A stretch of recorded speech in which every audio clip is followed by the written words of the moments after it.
Estimats amics, Maria del Mar Orelles realment té una capacitat de mobilització extraordinària i avui és això el que necessitem. Això és el que ens demana precisament aquest gran referent pel progrés intel·lectual, que és la Carta de la Terra. La Carta de la Terra es va escriure per l'any 2000 per dir, bueno, teniu un referent, teniu una manera de veure les coses noves, teniu que fer un nou començament, que és el que acaba recomanant la Carta de la Terra. És un document que us recomano, que podeu llegir-lo amb calma, perquè realment és un referent per totes les modificacions que tenim que establir. És per donar-nos compte, i així es comença, dient, sou una sola família humana, una sola comunitat terrestre, i teniu un destí comú. Això és l'important. Això és el que ara hem de tindre tots present. Les amenaces són globals, les reaccions tenen que ser globals. I el que ens tenim que donar compte és que som una sola família, amb una varietat fantàstica. Cada ser humà és únic.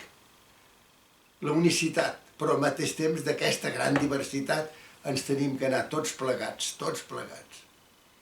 Tot està per fer i tot és possible, ens va dir el Miquel Martí i Pol. Però qui si no tots? Qui si no tots? Això és el que ara hem de tindre molt presents. Perquè només d'aquesta manera podrem tindre un desenvolupament sostenible, podrem tindre el que ens recomana la Carta de la Terra, que és el respecte a la natura, és el compliment dels drets humans, una economia justa. La justícia social és fonamental. No podem tindre aquestes diferències abismals, no podem fer-ho tot referent amb el producte interior brut, de cap manera. Hem de canviar les coses. Hem de dir, el que ens interessa no és el producte interior, el que ens interessa és la vida digna de cada persona. Això és el que hem d'assegurar. Això és la cultura de pau. La cultura de pau és canviar la força per la paraula. Doncs tot això és el que ens recomana la Carta de la Terra quan ens diu el passat ja està escrit. El tenim que descriure d'una manera fidedigna, però ja està escrit. El present és inexorable. Però el futur el podem canviar. El futur el podem canviar i tenim jo crec que és el deure fonamental de canviar-lo. Perquè tenim que inventar el futur. Torno a repetir, tot està per fer i tot és possible. El pervindre està per fer. I per tant, això és la nostra gran responsabilitat. És un deure intergeneracional.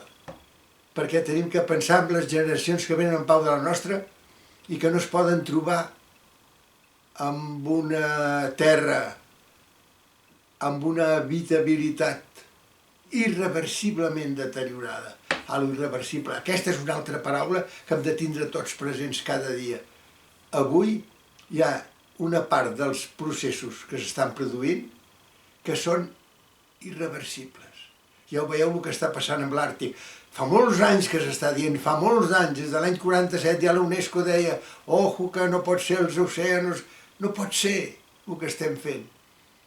I s'ha anat fonent a l'Àrtic i ara ja comença l'Antàrtida. Però què estem fent?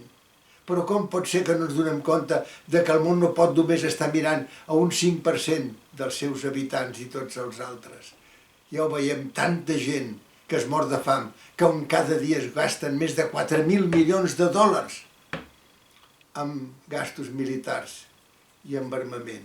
Hem de canviar les coses. I per canviar les coses hem d'exercir cada un de nosaltres, hem d'exercir aquests que són les capacitats, les facultats distintives de l'espècie humana.